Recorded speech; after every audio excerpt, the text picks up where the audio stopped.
అందరికీ నమస్కారం అండి. ఈరోజు నేను చేయబోతున్న వీడియో ఏంటంటే శివరాత్రి కదండి ఈరోజు. ఈ మహాపర్వదినం రోజున శివరాత్రి గురించి అందరికీ తెలుసు.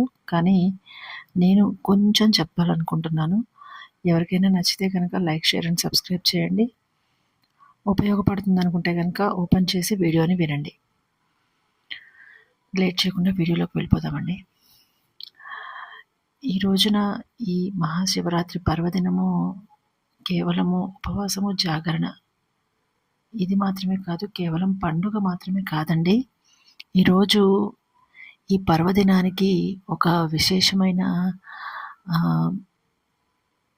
ఎట్లా చెప్పాలంటే ఒక విశేషమైన విశిష్టత ఉంది. ఎట్లా అంటే ఉపవాసం అనేది మనం రోజంతా చేసి జాగరణ ఉంటాము.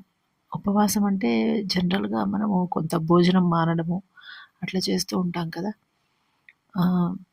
మనము దాన్నే ఉపవాసంగా అనుకున్నట్లయితే కనుక దేవుడికి దగ్గరగా ఉండలేకపోతాము. కానీ కొద్దిపాటి ఏదైనా అల్పాహారం తీసుకుంటూ దేవుడి నామస్మరణ చేస్తూ మనము కనుక జాగరణని కూడా పూర్తి చేసినట్లయితే కనుక చాలా బాగుంటుందండి.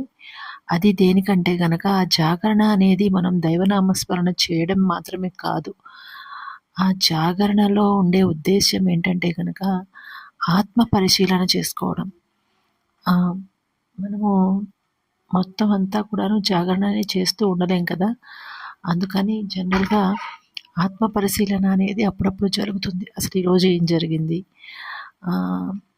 మనం ఎలా ఉంటే బాగుంటుంది, ఏం చేస్తే బాగుంటుంది అనే చిన్న చిన్న విషయాల మీద మనకి ఆత్మ పరిశీలన కనుక మొదలైనట్లయితే ఈ యొక్క జాగరణ అనే దానికి ఒక జాగరణ యొక్క ఉద్దేశ్యము పూర్తయినట్లే అన్నమాట. ఇంకా ఈ యొక్క జాగరణ ఏంటంటే కనుక ఈ టైం ఒక 12 వరకు 1 వరకు ఎందుకు ఉంటామంటే కనుక శివుడి లింగోద్భావం జరుగుతుంది. అదే కాక ఈ శివరాత్రి రోజు శివుడికి పార్వతీదేవికి కళ్యాణం జరిపిస్తారంటండి. దానివల్ల శివుడు శక్తి ఏకమై శివశక్తిగా మారుతారట. ఇంకా ఇప్పుడు 12-1 గంట ఆ సమయంలో కూడా గుడులు తెరిచే ఉంటాయి. ఎందుకంటే లింగోద్భావ సమయంలో పూజలవి జరుపుతూ ఉంటారట. ఆ లింగోద్భావం మాత్రమే కాదండి, ఈరోజు ఇంకా శంకరుడు సముద్ర మథనంలో ఉద్భవించిన హాలాహలాన్ని కూడా ఈ రోజున స్వీకరించి